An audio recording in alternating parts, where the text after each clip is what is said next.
120 plus lang ito plus shipping. Pwede mo itong gamitin sa kahit anong klase ng battery mo doon sa mga compact drill mo. Tapos pag i-on mo siya, ganyan lang. Ayan. Maliwanag siya. So meron siyang dalawang lights. Ayan.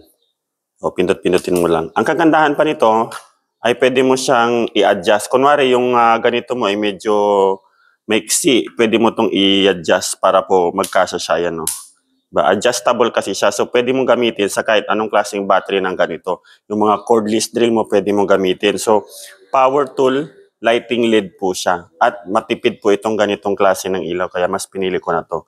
So, ganito lang. Isasaksak mo lang. May positive at negative. Makikita mo rin dito sa likod, may positive at saka negative. So, dito naman sa battery mo, makikita mo rin naman dyan, may positive, may negative. So, doon mo lang siya itatapat.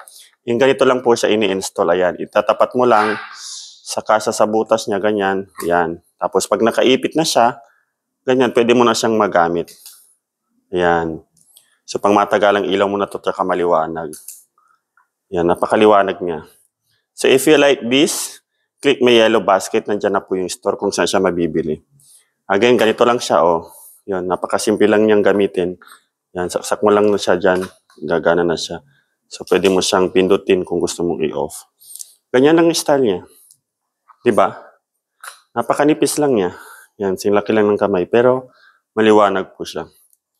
Yan guys, check my yellow basket kung gusto niyo makabili ng ganito. 100 plus lang to, plus shipping.